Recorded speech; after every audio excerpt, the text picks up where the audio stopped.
Tempo comum, 14ª semana, quinta-feira. Tema: 16. A missão sobrenatural da Igreja. Pontos a meditar. A Igreja anuncia a mensagem de Cristo e realiza sua obra no mundo. 2.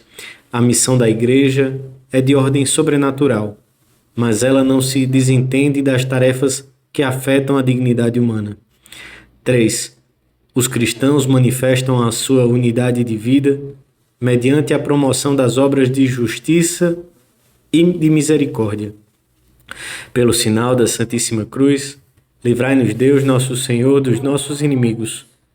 Em nome do Pai, do Filho e do Espírito Santo. Amém. Meu Senhor e meu Deus, creio firmemente que estás aqui, que me vês, que me ouves. Adoro-te com profunda reverência. Peço-te perdão dos meus pecados e graça para fazer com fruto este tempo de oração. Minha Mãe Imaculada, São José, meu Pai e Senhor, meu anjo da guarda, intercedei por mim.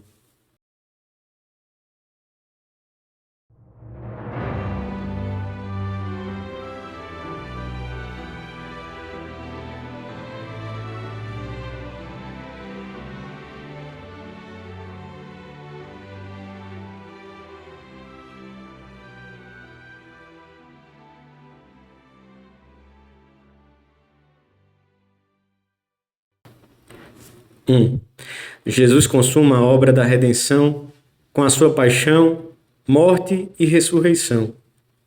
Após sua ascensão ao céu, envia o Espírito Santo para que os seus discípulos possam anunciar o Evangelho e fazer com que todos participem da salvação.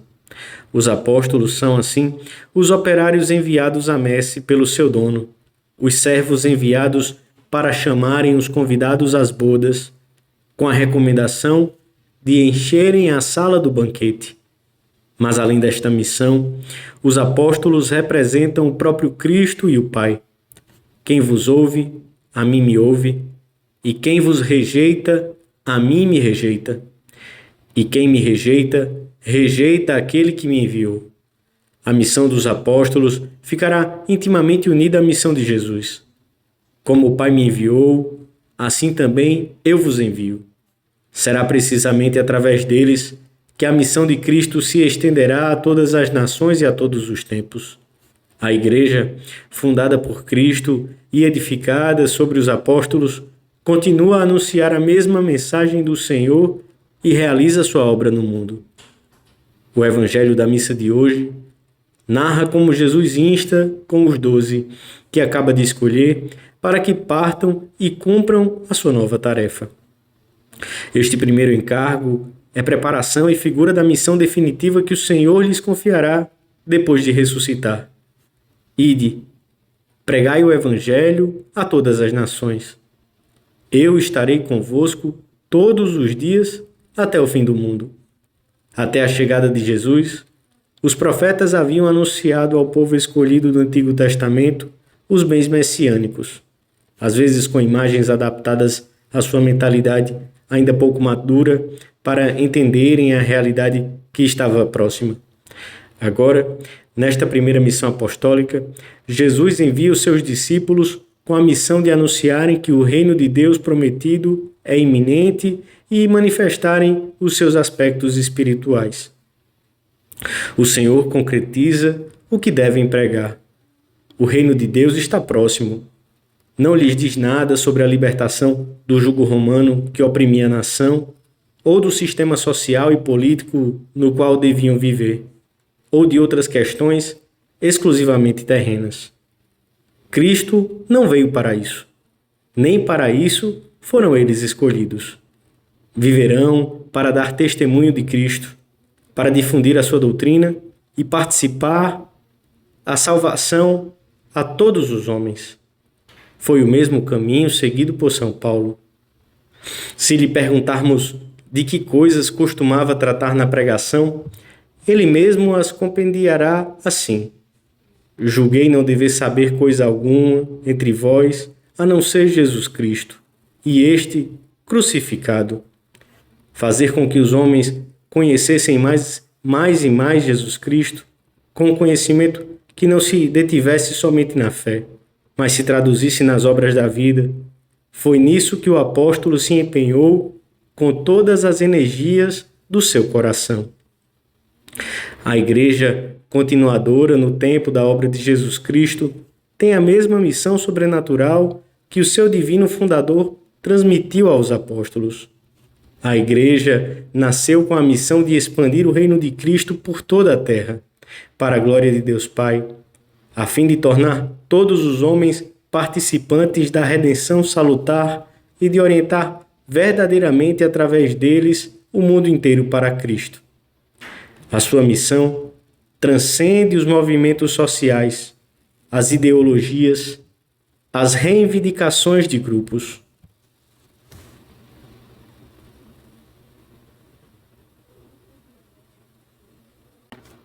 Dois.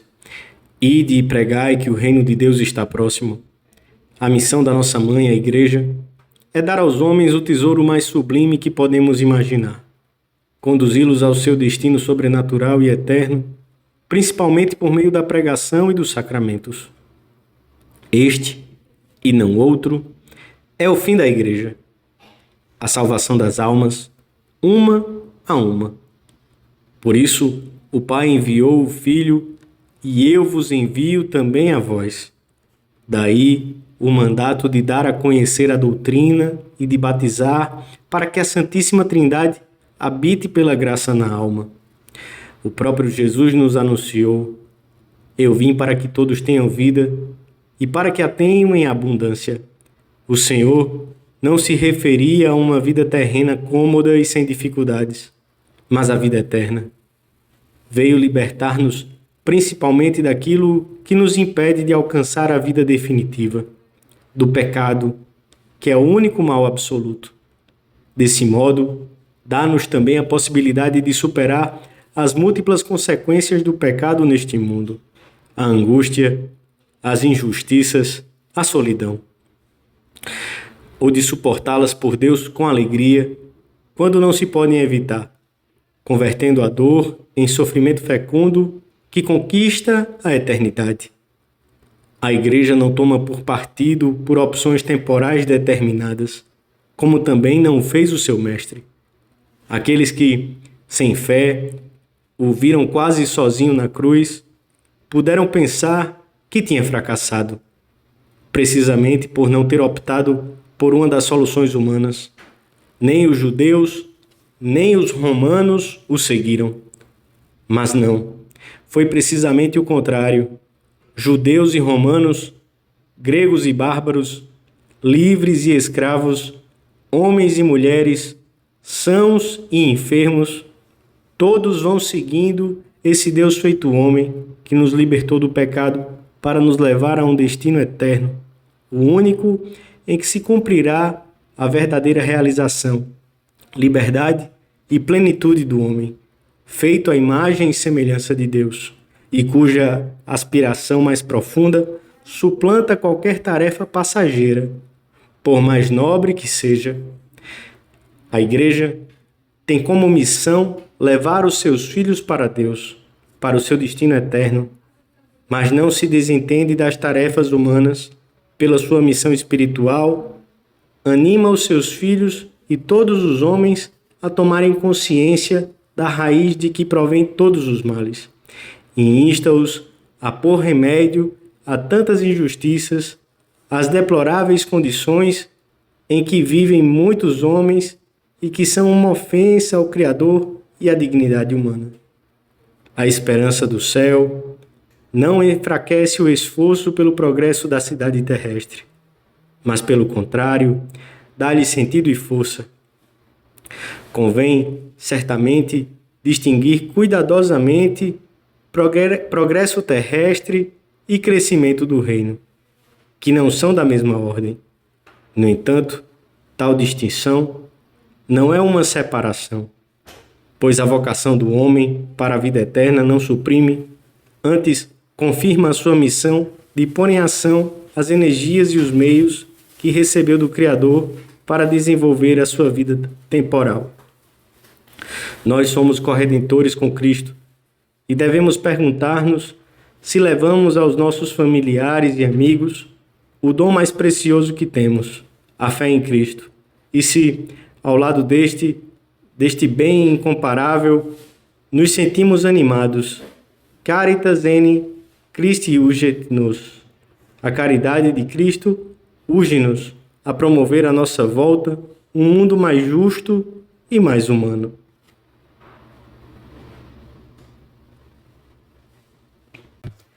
Três.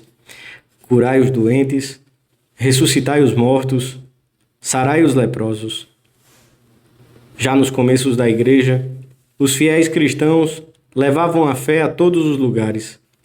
E já a partir daqueles primeiros momentos, uma multidão de cristãos tem dedicado as suas forças e a sua vida à libertação de todas as formas de opressão e à promoção da dignidade humana.